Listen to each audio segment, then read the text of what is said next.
அது மட்டும் இல்லாம, என்னோட ஃபோனும் கொஞ்சம் ப்ராப்ளம் ஆயிடுச்சு. இப்ப கூட என் ஃப்ரெண்டோட ஃபோன்ல தான் வாங்கி உங்களுக்காக வீடியோ போடுறேன். அதனால லைக் பண்ணுங்க, ஷேர் பண்ணுங்க, முடிஞ்ச வரைக்கும் சப்ஸ்கிரைப் பண்ணுங்க. எஸ், இந்தியா வந்து டெஸ்ட் மேட்ச் தோத்துட்டாங்க. செகண்ட் டெஸ்ட்டும் தோத்துட்டாங்க.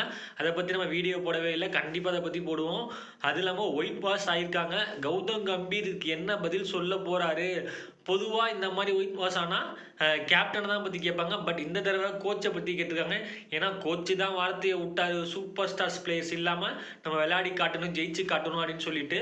அதனால தான் கோச் மேலலாம் திரும்பிட்டாங்கன்னு சொல்லணும். But first ODI Rohit Sharma, king Kohli once again யாருன்னு காட்டுனாங்கங்க. கோலி 100 அடிச்சுட்டு அந்த மாரி செலிப்ரேஷன் பார்த்து எவ்வளோ நாள் ஆச்சுடா சாமிங்கிற மாரி இருந்துச்சு. அந்த மாரி ஒரு வேற லெவல் செலிப்ரேஷனா பண்ணாரு. அத பார்க்கவே மனசு ரொம்ப சந்தோஷமா இருந்துச்சு. ரோஹித் சர்மாவும் 100 போட்டிருந்தா இன்னும் வெறித்தனமா இருந்திருக்கும்.